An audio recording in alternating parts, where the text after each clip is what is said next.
Today's goal is to help you guys book more calls, drive more revenue, and really get to the next stage of your business. So before we get started, who here runs a coaching offer? Awesome. Who here is running an agency service-based offer? Awesome. So you guys are going to want to list up. I'm going to give you guys as much help today to squeeze the juice and be able to get as much revenue out of your actual business.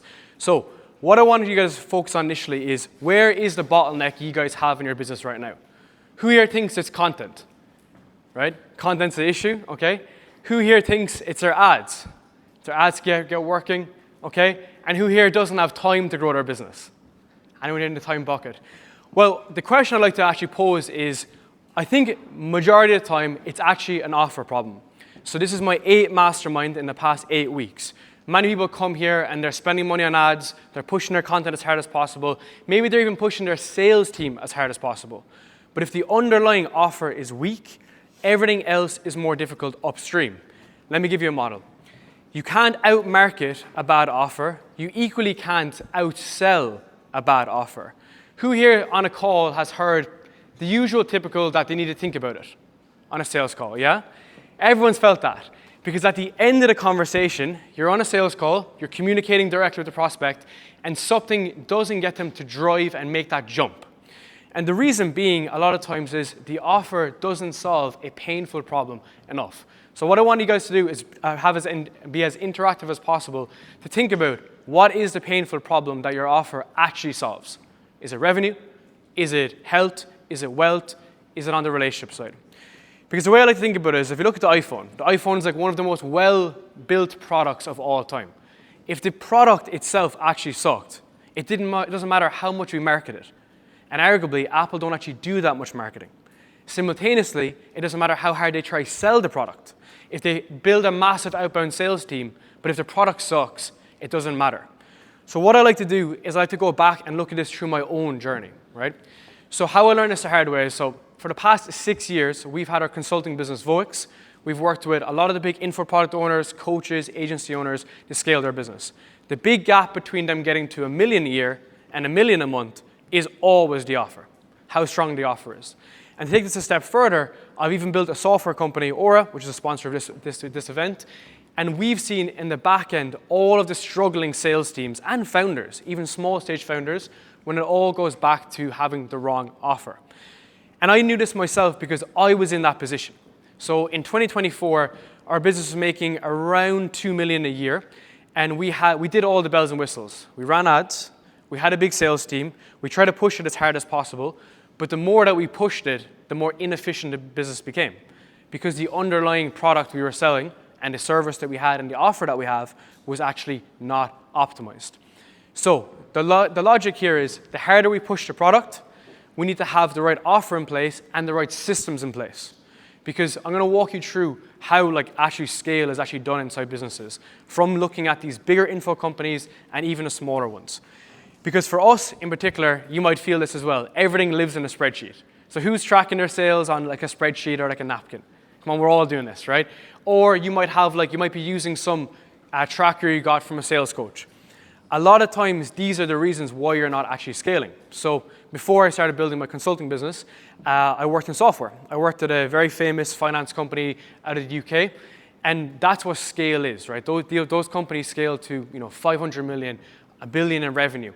And it's because every unit they put into the business drove more revenue. So for you guys who you're building your coaching business, you're building your service-based business, what is the mental model to get to that level? Because for us, it was about changing the system underneath. So what I want to show you as a result is how we were actually able to scale and what you can take from there in terms of the actual systems. And by the end of it as well, I'm going to give you guys all of our processes as well to make it as valuable as possible. So first stage, let's look at the offer. What I want you to look at first is this one mental model. What's the painful problem that you solve for a specific user that's easy to find online? I've observed some offers that are so obscure, they can't even market the offer online. Even myself, our initial content offer back in 2019, we had ads experts look at our business, and we couldn't even advertise because we couldn't find the leads we wanted to. So we need to have the right market, solving a specific problem, and actually a painful problem. And the way I think about it is that there's layers to offers. And this is why people think, I have an offer, Darren. I'm a fitness coach, I'm a sales coach, I run a lead gen agency. But there's usually 3 stages to your offer. Initially, there's the vitamin offer.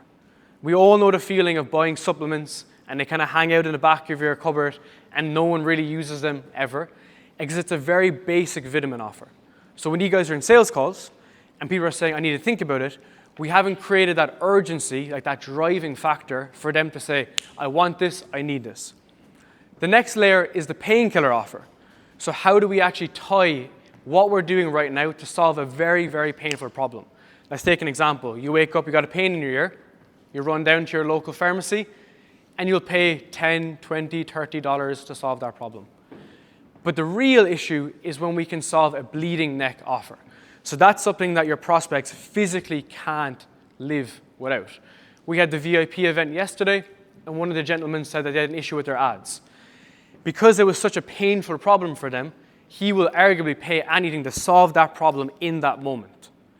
So for your offer, how do we make that applicable? How do we get that painful problem to be solved? Because for me, I like to pull 3 different levers. And for me, every single offer falls into these 3 categories. I always say that personal development offers, so whether it's mindset, health, they're actually a wealth offer. So every single health offer is actually a wealth offer, because if I can improve your health, if I can improve your training, if I can improve your cognition, I allow the prospect or the client to be able to drive more revenue, increase their income, because we're hitting 2 different levers. And the last layer is relationships. So all of the top performing offers right now, they're hitting 3 verticals: increasing freedom, increasing revenue, buying back energy, stress, and so on. Now, you might think, okay, I have this BizOp offer, and it's less about we need to sell a relationship offer, and it's more about leaning into that as a positioning angle. Because when your calls come in, when the leads are coming in, this is how we're going to drive more revenue. Because for me, it has to fall into 3 categories. And then a lot of the sales teams we work with, a lot of the offers we work with, they have a couple of problems. One is scalability. So for you guys, I want you to think about how could we increase delivery without breaking the front end? And the mental model is, how could you 10x your delivery overnight without having to actually change the delivery process? Because as a result, that's when we can actually bring more revenue into the business. Next is repeatable. So for a lot of the offers and businesses we work with, their customer journey is different. And you might know this. We were speaking to one of the software development agency guys yesterday. Every client has a different customer journey. That inherently makes the business super, super hard to scale. Because every client has a custom journey. It's not as scalable to bring in more clients. And lastly, it's not enjoyable. I think this is the biggest lever that I've honestly observed over the past couple of years. So I've been in this industry for 6 years. I've seen many people come and go. Many people run up numbers, hit $1 million a year, $1 million a month, but then they all leave. Why do they leave the industry? It's because what they're building isn't actually enjoyable to deliver. Going back to repeatable, the customer journey isn't aligned, and it's not as scalable. They can't bring in extra clients at the same time. So I like to think about this before we even look at how do we actually close more calls. Because this is going to restrict your client, your lead flow, how much leads can come into the business, and most importantly then, how leads get into your business. So if anyone doesn't know me beforehand, one of the reasons why is because we've had quite a small brand. And what that meant was, with the leads that came into our world, we had to be all over them. And what I mean by this is tightening up that lead flow bucket, making sure that no one slips the cracks. But for a lot of guys who have big lead flow, they have leads going everywhere. So if you imagine this diagram here like a bottle, okay? If we pour leads in the top, but the process, the system around the sales process is kind of a bit janky, what happens? The leads start to fall out the back. And for a lot of guys, you guys are spending money on ads. So you're actually paying for these leads. And what we've really focused in on was, how do we hold onto these leads and improve the actual process from there? Because really, when we start to seal this process, our leads come in, we're able to capture the leads, have the right attribution, understand where the leads are coming from, directional leads, and also be able to book them on our calendar. Because for me, honestly, I think you actually don't need more leads. So even when I had a smaller sales team, right now I think we have about 10 to 15 people, I would argue that when you have less leads, you care for them more. You're more resourceful. I remember when I started my business, I had 32 leads in a ClickUp CRM. Never used ClickUp as a CRM. And I knew everyone's name, I knew everyone's birthday, I knew everyone's tax season. And because we have carefully held onto them, it's allowed us to be able to scale.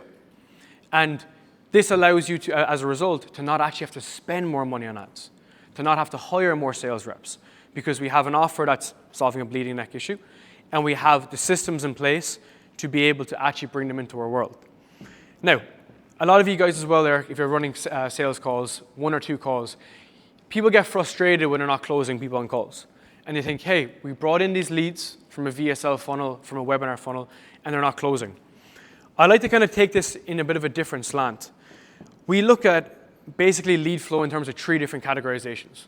One is pure cold, and cold doesn't just mean ads. Cold means new into the world. So this is someone who came into your universe, into your ecosystem, let's say like sub 30 days. What is the goal of those people? These people are designed to fall in love with your brand, leave them cook, like actually quite literally leave them cook, and then leave them in that area to kind of almost like marinate, okay? I honestly think that a lot of these guys shouldn't be booked onto calls. The next stage is moving these guys into the warm category, and I'm going to show you how, what they need, what's the psychology behind the content that they need. These people that are in this category are getting warmer, they should be closing at this point, or they should be circulating. So another point here as well is the fact that a lot of the leads that you have, e.g. the leads you're booking through whatever software, you're not reactivating. So going back to the leads. And I actually spoke with a large sales team on Tuesday. They were making like $500,000 a month, and their closers or setters never went back to the leads. So they book calls, and they never ever engaged them again. And they put them on a nurture sequence. Like no one reads emails. It's 2026. I never read my emails. So if that's the case, how do we utilize the right content to make sure that all we're doing is moving people through the cycle into the strike zone? I'm going to show you a strategy in a minute as well about how we actually re-engage these leads. But ideally, all we're looking to do is move people from cold to warm to hot. Cold to warm to hot. But the thing is, if our lead process, if the way that we get leads, if the way that we burn leads is crazy, because a lot of info offers and coaching businesses, they don't have the right systems in place, what happens is you have more people fall through the cracks than actually escalate. Because at the end of the day, when it comes into, let's say, crunch time in the month, you're pushing for like a big end of month number, which we always do. We need to identify who's in the hot that we can go back to. And that's all we're looking at here. We're actually not trying to close out the cold leads. And I think this is something that people initially don't really understand. They're like, okay, if we just get in more leads in the front, I'm like, hey, that's not what we need to focus on. We need to focus on moving people into the hot category. So, how do we do this? A big area that I really focus on, and I want you guys to think about is how much activity do you guys do as founders and as sales teams, right? So who here has sales reps? Awesome, okay. How much touch points do you think these guys do a day? Would they do more than 30 a day? Yeah, 30? Yeah, you have a very similar sales team to us. What about 60? Yeah? And what about 100? This is crazy. So the very simple math that we have here is if we're dialing or DMing, whatever your setting process is, whatever your sales process is, we're looking at anywhere between 1% to 5% of people book a call, okay? So that means if your sales team, your setters and so on, are messaging 99 people, but their book rate is 1%, they book 0 calls in a day. And you guys are feeling this, right? You feel this, that the setters they're not really working the leads enough. So what we're trying to do here is we're trying to move our sales team from doing 60 touch points a day to over 100 touch points a day. And this is where the question becomes, Darren, where do I get my leads from? The past couple of sections I showed you about holding onto the leads, making sure that they're being activated, making sure they're being recycled, allows you guys to have this touch point. Because if you're only booking 1% of leads a day, then we're not going to get to the point of booking more calls, okay? Other numbers as well to think about is if your sales team are getting more dialed in, we should be getting to like a 3% book rate. So 3% of messages we're sending a day, we're starting to book. And I like to look at this through like a mental model. You can use end of day reports, you can do whatever. But I like to think about it from that perspective. And as a business owner, you guys should be booking 3 to 4% because it's your business. It's your offer, you know the nuance as much as possible. And where do we get these leads from? I want you guys to think about if you went back into your Instagram, back into ManyChat, back into LinkedIn. We use a lot of setting on LinkedIn as well. How do we go back to get those numbers?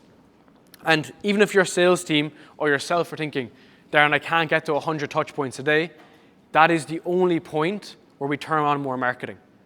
So my company is a sales organization first, and then we're a marketing company. So we build a sales team first, and then we allow that sales team to be able to pour in marketing function on top. And then you can run VSL ads, webinars, whatever your preference is. But I like to think about how do I get a sales team or a founder to these touch points, because then I know we're going to book calls. We're going to bring people in. The next question then is show up rate. So a lot of guys that are running cold right now, show up rates are pretty tough to get up, okay? So what we're seeing in my software company is show rates between 50% and 60% on cold traffic, pretty damn low, right? If you're booking a sales call for $200, that's like 1 in 2 people don't show up. So what I like to think about is condensed time. So a lot of the organic content coaches, they'll talk about hours you got to spend with a prospect. I actually think that's largely untrue. They say 7 hours. For me, it's condensed time. And the way I think about it is like if anyone's in a relationship, quality time with your partner is worth more than more time, right? So I think about how can I focus that time with my prospects to give them the right material. And I'm going to show you these documents after as well. Because what I'm trying to do during this process is, whether it's cold or warm, is get prospects to be certain. So I want to give people the right assets in the pre-call process to hit these 3 categories. Authority. So for you guys, you want to be that authority who's the specialist of what you do. So the case studies, the testimonials, that pre-framing. Then we need to make it logical. What it's logical means is the way that you solve the problem is the way that they want their problem solved. Okay? So let's just say you're a fitness coach. If you guys help people with, let's say, high rocks, that will attract people who want to solve their problems through high rocks. But if you're a bodybuilder, that's not going to attract the high rocks people. And this is where the logical yes makes sense, because some people are just not a good fit for some people. And lastly is the value yes. For me, the value actually comes into the emotional yes. So your story, like your origin story, that's what people actually want to buy, because people buy coaches, they don't buy coaching. And if you have a service, people buy the person, not actually the actual service. This is really important. So for me, there's 3 assets I want to share with you guys. One is the expectation video. So someone books on a call, they come in, we need to set that pre-frame. Now this isn't just a simple thank you video. What I like to do here is get people in the wave of how we actually service people. So what I would say in this video is like, we work with 600 coaches. We've worked to get this specific result. We do this specific thing inside of our business that I want to align you to. And what we actually say in these videos too, is we actually get people, we tell people we'll give them offers. So like this is an actual sales call. And by changing the kind of psychology of the call, allows people to come in and say, okay, like Darren and the team are serious. And these guys come in and they're ready to go.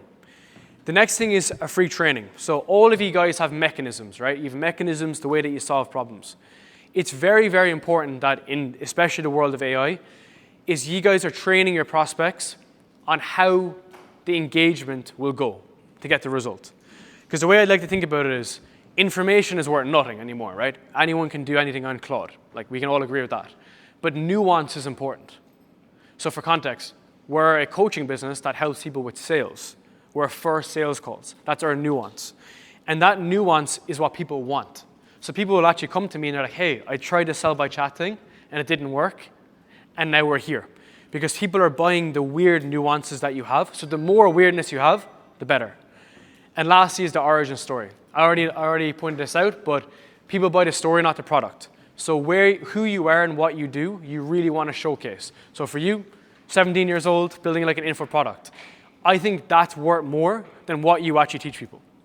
And older people are like, this guy's young, but like they're behind the story and the mission. So whatever your point of differentiation is, I really want you guys to start reframing this in your content. And for me, I don't create content, I create sales assets. Because at the end of the day, all people are looking for is confidence. So the way I think about this is, how do we actually get people to reduce the risk to make buying from you just super simple? That's all I'm looking for, is reducing risk. So how I do this is through a concept called a reoffer strategy. Now I'm going to actually give you this stuff afterwards as well. I put together a bunch of material as well for this session. So what we started doing about three, four quarters ago was reactivating every lead who didn't close, and giving them a special offer depending on their own painful problems. Let me give an example. If someone is insecure, someone is uncertain of themselves, they need more certainty, which could be handled with more one-to-ones, more hand-holding, more accountability. If someone, wants to go to Mykonos and wants to take a month off their business, we could give them an extra month. If someone needs speed for a goal, we could focus on that specific area. So when I mention about the hot leads, you should know everything about them, like everything about them. And you should know deep down what their problems are. Because what I want to show you guys is how do we run these offers. Honestly, you can do this as much as you want. I'll do this on a plane sometimes, on WhatsApp on a plane, and start handing out these offers. It's based on 4 areas. The first is proximity, as I mentioned. How close are they to you? Because for people to buy your coaching offer, it's based on proximity and speed. There are 2 different verticals. The higher I am to you, or the closer I am to you, the higher the probability is that you'll get the result. So what can I do here? One-to-ones, maybe even a half day. We actually sell half days with clients. And then secondly is speed. Everyone is fixated on a specific goal.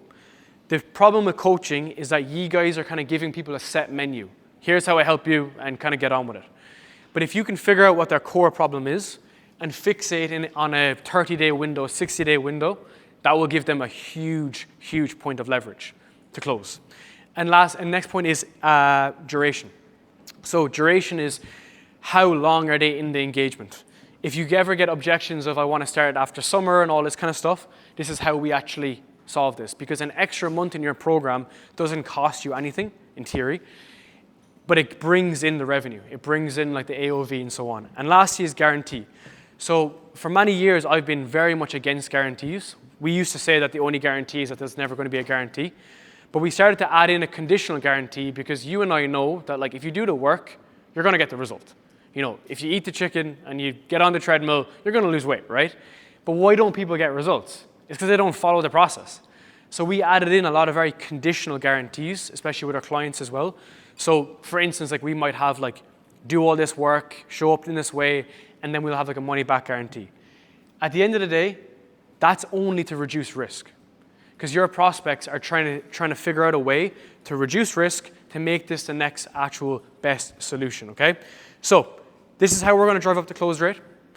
And most importantly, what I want to help you with, and I have the scripts as well that you can check out for this, is how do we actually get this in the hands of people? So I do a lot of permission-based selling. I'll never ask someone to buy something unless they actually voluntarily open up to this. So the first area here I want you to focus in on is identify who your hot leads are, right, from the past like 2 or 3 months who booked the call, didn't close. Re-engage and say, hey, Darren, since we last spoke, did you manage to solve that problem, ABC? Whatever that core problem is. If you don't know what the problem is, they're not a hot lead. Then invite them. Invite them at the point saying, hey, I know you haven't solved that problem. I would love to walk you through how we can help you solve that problem. And then third is either give them the offer if they're close or book them back into a call. Because at that point, time didn't save your prospects. So it wasn't more time that they needed. They need more information or implementation. They have the information, but they didn't implement the information. And that's exactly how we're going to actually detail down that process. So for me, it's very, very simple. It goes back to having an amazing core offer that we know solves a painful problem. Next, it looks at plugging the leaks in the business. We don't want more leads. We actually want to work the leads that we have. Then it's getting guys on calls pre-framed. They're not looking for education. They're actually coming educated, and they're actually looking for solutions. They're in a solution awareness. Lastly, it's people who we don't close, we want to reactivate and get them back up and running. And at the end of that then, we can run that as a reoffer. Because this is how we're going to make people certain, and certainty and reducing risk is what people need to actually close.